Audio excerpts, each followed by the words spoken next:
인사드리겠습니다. 심소영 인사드리겠습니다. 저녁 식사 급하게 하고 오시느라고 좀 괜찮으세요? 네. 졸리실 것 같은데. 기지개 한번 펴실래요? 네. 마지막 강의예요, 이제. 마지막 타임입니다. 네. 혹시 오늘 이 자리에 처음 오신 분 계시면 손 한 번만 들어봐 주세요. 예. 예. 처음 오셨는데 끝 시간까지 계속 남아 계시는 거 정말 대단하십니다. 근데 이 음악 소리 꺼져야 되는 거 아니에요? 음악 소리가 계속 나옵니다. 예. 그래서 마지막 시간은요, 특별한 강의라기보다는 저희 스토리와 또 제가 전달하고 싶은 메시지로 구성을 해봤습니다. 그래서 사회자님께서 소개해 주신 대로 아까 이게 제 프로필이었어요.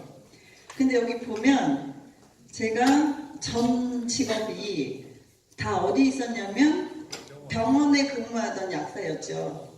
그래서 현대의학의 어떻게 보면 최전선에서 대학을 졸업하자마자 근무를 했었습니다. 그리고 이 분당 여기가 지금 서영동이거든요. 저희가 첫 직장이 분당 서병원이었잖아요. 주로 여기에 회식하러 많이 왔던 동네예요. 여기 서영동 목자골목 아시죠? 예. 그래서 또 감회가 새롭더라고요. 여기 올 때마다. 그래서 제가 이렇게 보면 요 두 가지의 제 경력으로 보고 나머지 어떤 그런 설명 별로 없잖아요. 이건 뭐냐면 저는 어떤 성격이었을까요? 이거 보면 뭐 여러 개 뭐 없잖아요. 그러니까 남하고 섞이기 별로 안 좋아하는 성격이었던 거예요.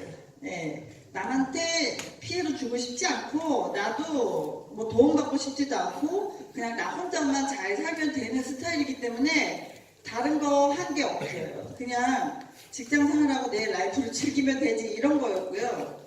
그 다음에는 뜻하지 않게 약국을 오픈하게 됐죠. 저는 사실 제가 약국을 하게 될 줄은 몰랐어요. 왜냐면 저는 약사라는 직업이 저한테 그렇게 딱히 맞는 직업이 아니라는 걸 대학을 입학하자마자 알아차렸거든요. 그래서 1학년 때 이걸 어떻게 해야 할까? 안 맞는 건데 계속 가야 되는지 그런 고민을 가지고 학교를 다녔었고 어떻게 해서 졸업은 겨우 했어요. 졸업은 겨우 했고 근데 그 계기는 있었어요. 3학년 정도부터는 좀 이제 다른 길로 가는 것에 대한 거는 어느 정도 접어두고 그냥 공부를 했던 것 같아요. 근데 그 접어둔 이유는 사실은 다른 길을 가고는 싶은데 뭘 하고 싶은지는 모르겠는 거예요. 일단은 약사는 아닌 것 같고 막 이런 생각밖에 없었기 때문에 목적이 없었던 거잖아요. 그러니까 그냥 졸업한 거예요. 그리고 당연히 약국은 절대 안 할 거라고 생각을 했거든요. 그런데 운명은 참 다르게 진행을 가요. 제가 약국하지 않았으면은 글리코 영양소 못 만났어요. 저 병원에 있었으면은 이거 쳐다도 안 봤을 거예요. 그렇게 학습이 되었었기 때문에 그래서 이거는 어쨌든 어떤 스토리에서 이렇게 제가 약국까지 오픈하게 된 거 아닐까라는 생각을 해요. 그래서 제 강의를 많이 들어보신 분들도 있으시지만 오늘은 처음 오신 분들 계시잖아요. 저는 이걸 2007년도 그러니까 2006년 연말이었겠죠. 2006년 연말, 2007년 초반에 약국에서 우연히 전달받아요. 모르는 분이 와서 글리코 영양소에 대한 물질에 대한 이야기를 해줬고 전문가 모임에 초대를 하는 거예요. 와서 공부를 한번 해보시면 어떻겠냐. 근데 그때 저희 아버지 상태가 직장암에서 간암으로 재발되어서 항암을 하고 계실 때였어요. 그리고 항암이 회를 거듭할수록 부작용이라는 부분이 너무나 크게, 그러니까 뭐 구체적으로 얘기하면 오늘은 우리끼리잖아요. 부장님도 가시고 이러니까 정연하게 얘기를 하자면 1차 항암 직장암이었던 시절에는 제가 여기 근무했을 때예요. 여기 서울의료원에 근무했을 때고 이제 간암으로 재발됐을 때는 여기 약국에 있었을 때예요. 근데 1차 항암 하셨을 때는 아주 거뜬하게 일상생활 다 하셨어요. 직장을 30cm를 잘라냈음에도 불구하고 물론 유착 때문에 고생은 하셨지만 항암제 맞으시면서 일상생활 잘 하셨고요. 5년 동안 정말로 우리가 사회 통념상 하면 안 된다고 하는 거는 일체 안 하셨어요. 밀가루를 그렇게 좋아하셨는데 밀가루 음식 한 번도 안 드셨어요. 5년 동안. 매 끼니마다 야채 드셨고 평생 운동을 하셨기 때문에 운동 계속 하신 거고 술, 담배 안 하시거든요. 근데 그런 분이 유일하게 암에 걸린 거죠. 저희 집에. 그러니까 너무 충격이었는데 더 큰 충격은 6년 있다가 5년 사실 제가 병원에 근무했을 때도 저 암 환자들 많이 봤거든요. 제가 맡았던 파트가 암 환자들 거의 이제 마지막 단계 가기 그때쯤 되면은 이제 굶어서 돌아가시거든요. 굶어서 돌아가는 거예요. 쉽게 말하면. 그래서 그때 할 수 있는 영양요법 할 수 있는 그런 파트에 제 근무를 했었기 때문에 그런 상황을 되게 많이 봤죠. 직접 제 눈으로. 그런데 이제 그게 우리 집 상황으로 온 거잖아요. 그러니까 제가 되게 무력하다라는 게 느껴졌고 제가 알고 있는 어떤 지식을 동원해서 없는 거예요, 답이. 그래서 그렇게 하고 있었던 찰나에 이제 재발되셔서 간암으로 또 재발되셨을 때는 항암이 이제 강도가 달라지죠. 예, 1번 첫 번째 암이었을 때는 그냥 운전하고 오셨어요. 항암제 맞고. 그 다음에 두 번째 항암 하실 때는 이제 성격도 변하시고 집에서도 말초신경 이런 게 다 이제 손상이 됐기 때문에 자꾸 넘어지시고 음식은 거의 못 드시죠. 그리고 맛이 다 이상하게 느껴져요. 그 항암제 때문에 모든 음식이 원래 알고 있던 맛이 아닌 걸로 느껴지거든요. 그러니까 그런 상황에서 회를 거듭하고 있었던 거예요. 그러니까 제가 찾고 있었죠. 뭐라도 없을까? 뭘 해야 될까? 왜냐면 제가 이쪽 분야의 직업이기 때문에 이 상태가 얼마나 심각한 상태인지는 제가 누구보다 잘 알았잖아요. 그죠? 그래서 뭔가 있을 건데라는 생각을 굉장히 하고 간절하게 하고 있을 때 누군가가 우리 앞으로 들어온 거예요. 굉장히 지쳐있는 날이었어요. 그러니까 마음도 몸도. 왜냐면 아버지 걱정도 있고 여러 가지 상황들이 슬럼프가 돼 있을 그 시절에 누군가 들어서 그런 얘기를 하니까 저는 항암하는 환자한테 쓸 수 있습니까? 라는 질문을 했어요. 그분한테 첫 질문이. 듣다가 거기까지 말하면 난 뭔지 아니까 됐다 이러고 질문했더니 제가 B형이고 D타입이에요. 그래서 끝까지 못 들어요. 그래서 진짜 그러고 거기까지 알았으니까 할 수 있냐 없냐 했더니 가능하다는 얘기를 하는 거예요. 그래서 제가 그럼 당신이 말한 거는 난 솔직히 말하면 전 솔직해요. 약학대학 다닐 때 공부 열심히 한 사람 아니라 난 솔직히 잘 모르겠다.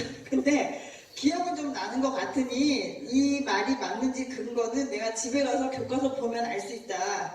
그렇게 얘기를 했어요. 그리고 그 세미나가 언제냐 이래서 저는 초대를 받아서 친구랑 같이 간 게 첫 번째 글리코 영양소와의 만남이고요. 그 만남에 누가 강의하셨냐면 뉴던트 박사님이 하셨던 거예요.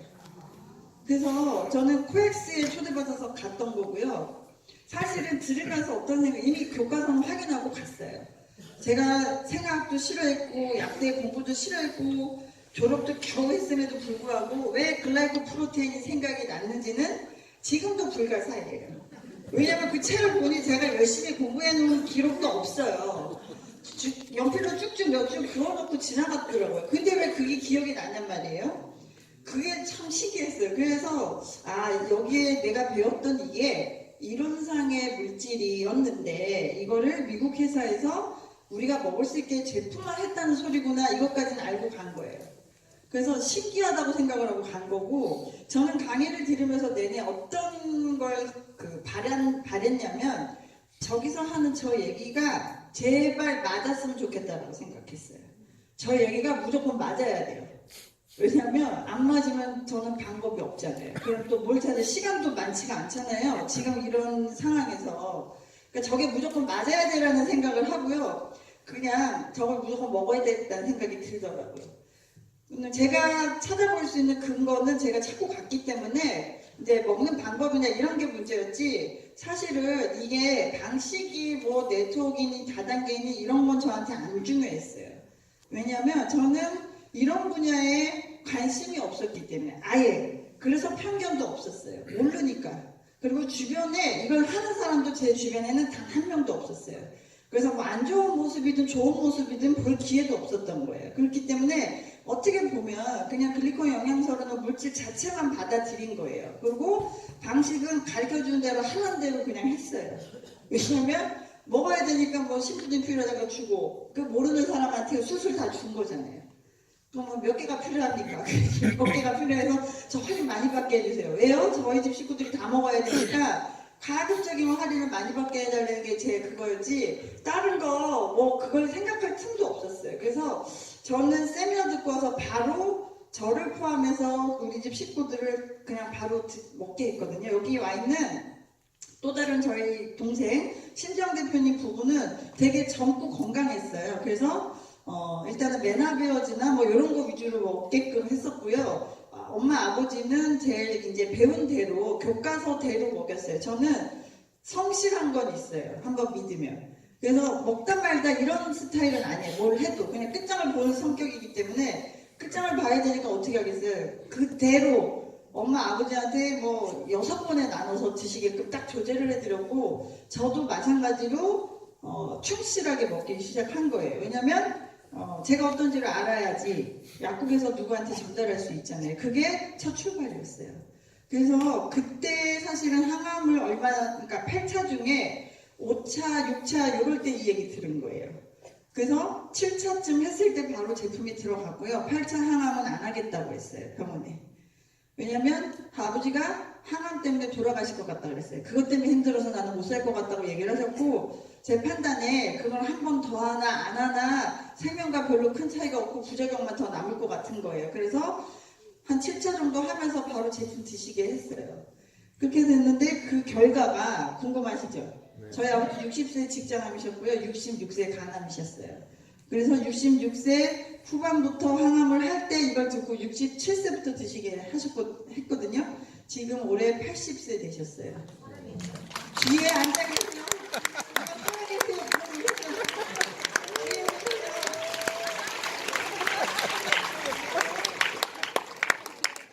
이 사진 있잖아요. 증거입니다.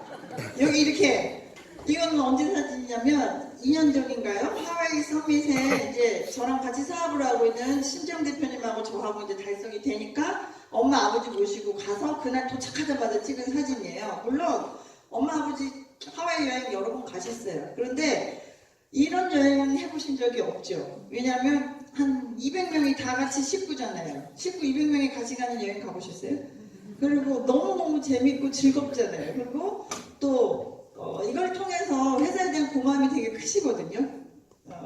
제2의 인생을 살게 되신 거잖아요. 그리고 이렇게 해서 이렇게 갔던 추억이 있습니다. 이게 어떻게 보면 증거가 되겠죠. 그래서 또 이렇게 동생하고 같이 이렇게 엄마 아버지 모시고 또 파티 했으니까 그 앞에서 포토존에서 사진도 찍었어요. 그래서 이게 사실은 좀 약간 지금 생각해보면 아련한 꿈과 같아요. 그때 우리가 정말로 그랬었나 싶을 정도로 그때 되게 식구들이 많이 암울했죠. 방법도 없고 저는 제 직업의 한계 때문에 더 속상했어요. 제 직업이 약사인데 내 가족이 이렇게 힘들어해서 이렇게 망가져 가는 걸 보면서도 제가 줄 수 있는 거라고는 약사가 아닌 사람이나 저나 마찬가지인 거예요. 그래서 제가 이때 사실은 되게 좀 잘난 척을 하고 살았어요. 그러니까 뭐냐면 이때 잘난 척이 아니라 직장 생활하면서 종합병원에 근무하니까요.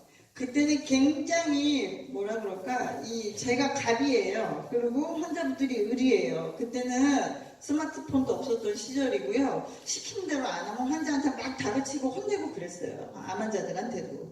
근데 우리 아버지가 환자가 되니까 전혀 입장이 달라요. 예, 그 보호자들의 심정이 이해가 되는 거예요. 예. 자, 이런 사진들이 있고요. 그 다음에 사실 뭐 사진은 조금 제가 이야기하면서 몇 장씩 보여드릴 거고요. 스토리를 이어갈게요. 그렇게 해서 사실 당장 사업을 제가 결정했던 건 아니에요. 저는 글리콜 영양소라는 물질에 사실은 매료됐던 사람이거든요. 그래서 사업의 산자도 몰랐고 제 인생에서 이런 계통의 사업을 하리라고도 전혀 예측하지 못했어요. 왜냐면 저는 사실 내가 그렇게 맞지는 않았지만 그래도 약사라는 직업이 어떤 나의 기본적인 생활 베이스를 이루어주는 거고 또 하다 보니 또 할만해요. 그래서 하다 보니 할만하네. 그러면서 그냥 어느 정도는 약간 생활에 저를 적당하게 맞추면서 살고 있었거든요. 근데 이거를 만나서 아버지가 단 일주일 만에 나오는 반응을 보고 저는 사실 소름이 돋았던 경험이 크게 두 번 경우가 있어요. 첫 번째는 아버지가 제품 드시고 일주일 정도 지나셨을 때 뭐라 그러셨냐면 저희 아버지가 직장암 수술을 하시면서 30cm를 잘라내는 대수술이었기 때문에 전립선 신경이 건드려졌어요. 어떻게 보면 의료 사고예요. 그렇지만 우리는 뭐가 더 중요했냐면은 암 치료가 더 중요했기 때문에 병원하고 각을 세울 수가 없었어요. 그리고 각을 세워봤자 사실 제가 병원에 있었기 때문에 생리를 알잖아요. 그러면 더 스트레스를 받으면 암이 더 악화될 것이다. 그래서 그냥 아무 말도 하지 않았어요. 의사도 미안하다 이런 말이 없고 암이 중요하다. 직장암, 신경 건드려진 건 생명과 상관이 없지 않냐. 오히려 당당해요. 죄송합니다라는 말도 없어요. 그래서 좀 다른 양상으로 소변이 굉장히 불편하셨는데 일주일 드시고 나서 소변 반응이 달라진다고 얘기하시는 거예요. 어떻게 달라지시냐 했더니 너무 시원하게 보셨다는 거예요. 앉아서 소변 보신 지는 오래되셨거든요. 그래서 저보고 소변 이거 비뇨기 생식기에도 작용을 하는지 저보고 알아보라고 하시는 거예요. 그래서 저 아버지 때문에 나와서 세미나 들은 거예요. 그전에는 별로 안 나왔었어요. 그래서 학사 스터디 그때 밤에 할 때 나와서 아버지가 듣고 오래니까 질문하시는데 모르겠는 거예요. 그래서 들었고요. 그런 과정을 거치면서 이제 제가 자연스럽게 너무 웃긴 게 사업인지 모르고 사업을 했어요.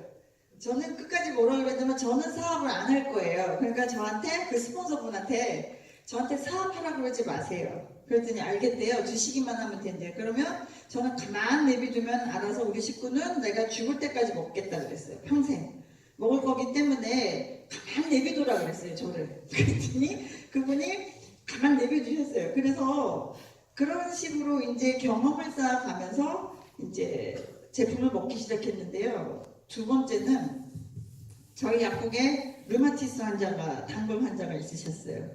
20년 이상 앓으셨고요. 우울증은 기본적으로 갖고 계세요. 그리고 자살 충동이 너무 쉽게 일어나서 이제 혼자 있으면 자살을 감행할 것 같은 분. 예.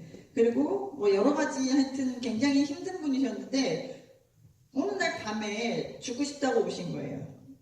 건물만 보면 뛰어내리고 싶다는 거예요. 그래서 이대로 놔두면 돌아가시겠다 싶더라고요. 그래서 얘기를 다 들어드리고 제가 나도 모르게 저는 안 돌아가셔줄 수 있는 방법이 있다고 그랬어요. 저도 모르겠더니 뭐냐 그래서 저희 집 식구가 먹은 지 며칠 안 된 건데 내 공부해본 바로는 당신한테 줄 건 이것밖에 없다. 죽을 각오를 했는데 뭘 못 먹겠냐. 그랬더니 자기가 돈을 너무 많이 썼대요. 막 그 사이에. 그만큼 썼는데 뭐 죽기를 각오했는데 이 정도 더 쓰는 거 큰 문제 안 된다고 해서 제가 먹자 그랬더니 그분이 흔쾌히 드시겠다고 그래서 그걸 가지고 기도원으로 들어가셨어요. 기도를 해서 자살을 안 하려고. 그래서 들어가시면서 제품을 드시기 시작하는데 10일 만에 연락 온 거예요. 전화로 저한테. 약사님 그래서 네 그랬더니 이건 마약 아닙니까? 딱 그러는 거예요. 그래서 난 또 깜짝 놀라서 왜요? 막 겁나잖아요. 그걸 왜요? 그랬더니 모든 통증이 몸속에서 사라졌다는 거예요. 새털 같은 이 느낌이 20년 만에 처음이래요. 자기만 그랬으면 이게 잘 맞았나 싶었을 건데 같은 방에 들어와 있는 기도원에 들어와 있는 더 심한 류마티스랑 나눠 먹었는데 둘이 똑같다는 거예요. 그래서 이분이 흥분을 해가지고 일요일날 저한테 핸드폰으로 전화해서 당장 기도원으로 오라는 거예요. 그거 어딘지 아세요? 충청도 보령에 있는 막 어디 산골이에요. 그래서 그때는 제가 약국에 매여 있을 때잖아요. 그래서 제가 그 스폰서를 보내겠다. 그래서 흥분을 가라앉혀 드리고 그 다음에 심장이 콩닥콩닥 뛰는 거예요. 아 내가 공부했던 그 이론이 진짜 실제야? 진짜 실제네. 그게 내 눈.